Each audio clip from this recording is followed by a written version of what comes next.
How's it going, guys? And welcome back to another video. I hope you're having a wonderful and lovely day so far. My day kind of sucked, I'm not gonna lie, but we all have days like those, so I figured I'd sit down and talk with you guys, play some nice lo-fi, and go over renting versus buying gear. So, keeping things short, sweet, and to the point, what are the benefits to each, and which one do I go with? Well, I'll tell you up front, I'm more along the lines of buying gear over renting gear, but I'll explain why. First, let's go over some of the pros to renting gear. For one, the initial cost for everything is substantially lower. When you're renting gear, you might be paying only a few $100s a day for everything included. You get a full rig that's ready, tested, and set to go, compared to paying hundreds, if not thousands, or even tens of thousands up front when you're buying gear for something as simple as a camera body and a few lenses. So in that regard, renting definitely is the best way to go if you have a budget that you have to adhere to. With camera rental companies, they usually rotate out their fleet as new cameras come in, which means you'll always be able to get your hands on some of the newest and most cutting edge gear possible, which can make you very, very attractive to clients because, reason number three, you'll have the ability to adapt to multiple different camera brands as well as different rig setups. Whether doing a traditional sit-down interview or a run and gun through the jungle documentary, you'll be able to go to any camera rental company and pick out exactly what you need, and they can help to assist you so that way your rig will work when you need it to. Another pro is that you don't have to worry about carrying all of your camera gear with you to that location site. Once you're there, you can search around the nearby area for any camera rental shop, pick up everything that you need there, and then dump it off when you're done, so you don't have to worry about losing it in air travel or having list upon list upon list to make sure that you're accounting for everything, because heaven forbid you forget to charge that one battery and now your whole rig is an expensive paperweight. And last but not least, one of the most important reasons why you would want to rent gear over buying gear is because of the fact that it allows you to very quickly and cost effectively figure out what is best for you. Now, while I know it seems like a lot of YouTubers online, myself included, seem like we know exactly what we want, we talk about all the latest gear and everything that we're doing, but the reality of the situation is we had to buy a lot of stuff, find out that it either didn't work, it sucked, or it just wasn't for us. And as a result, we have to go through the painful process of returning it, hope that we get a refund. If we do get a refund, we might have to wait, I don't know, a blue moon before it finally comes back, or you have to sell it secondhand on the market if you're past that return date. And then you have to deal with people who are trying to lowball you because in their head, they think everything plays out exactly like Pawn Stars, but it doesn't. I've had that happen one too many times, I think. But when you're renting, you don't have to worry about any of that type of stuff, and the cost is very low compared to the alternative of dishing what could be your entire life savings into something you might not even like in the long run. So now that we hyped up renting camera gear, let's talk about buying, which is my personal way of going about things. For one, when you're buying your camera gear, you get a special attachment to it.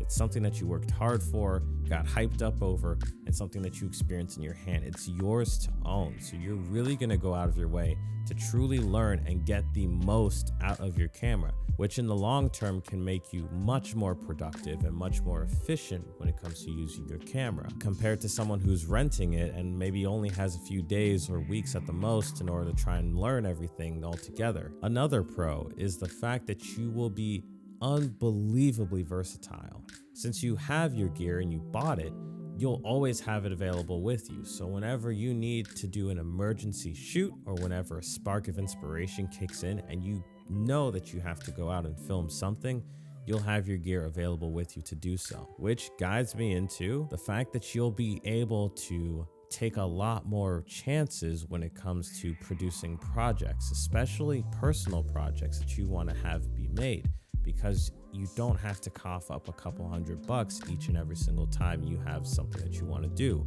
Whether an actress drops out the day before, schedules get pushed back, or if you're just not able to put yourself behind the camera or in front of the camera, and sometimes it can end up costing you more money than if you had just bought it in the first place. Speaking of money, when you buy your gear, you have the ability to rent it out through either professional rental companies that you sign a license with, or personally through your own company, or as a hobby where you can rent yourself out specifically for your gear. So you can charge however much you need that your gear is worth and make your money back in relatively no time. So it could be a net zero cost. For example, with this FX30 that I have, it goes for retail about $1,800 for the body. But if I rent it out either with my own services as an additional equipment fee, or if I rent out the camera for about $100 to $150 a day, that money quickly adds up, and within about 3 or so weeks, I have my camera fully paid off and then some. You can also be able to sell it on the secondhand market, which can definitely be a pain, but if you're patient, you'll be able to make back a good amount of your money, which over the long run could actually cost you less reselling it for a lower price than you initially bought it for than if you had just rented it out each and every single time. And last but not least, you will be able to create your own custom rig that will fit you like a glove. While your rental counterpart might have the exact rig that's needed for a particular day's shoot, you can build a rig that's attuned specifically to you and your shooting style. So as you continue to shoot, you buy things, you figure out what works for you and what doesn't. You'll be able to slowly build the perfect rig for you, at least until it comes time to sell it for a new thing. But I digress. All in all, whether it comes to renting or buying, you can't really go wrong as long as you're making a story. Whether it's for yourself or for someone else, whether you're doing it out of passion or for payment, just keep in mind that there are a couple of things you have to think about. One, can you realistically afford, not be able to buy, but afford what you might want for that shoot? And secondly, if you do buy it, how often are you going to be using it? Are you going to be using it on the daily to make YouTube videos and little shorts? Are you using it for a movie that could take months, if not potentially years, to fully flesh out? Or are you doing it for a quick gig and then that's it? If you can't think of more than 10 reasons of how you're going to be able to use your camera equipment if you plan on buying it, you should probably just go ahead and rent it. That way you prevent it from becoming a very expensive paperweight. Likewise, if you know you're going to be using a certain piece of rental equipment for several weeks in a row, or if you know you're going to consistently be using it or have found yourself in situations where you desperately needed to get a rig ready only to not have access to it because you had to rent it, you might be in the category of wanting to buy. But then again, that's up to you guys and your situation.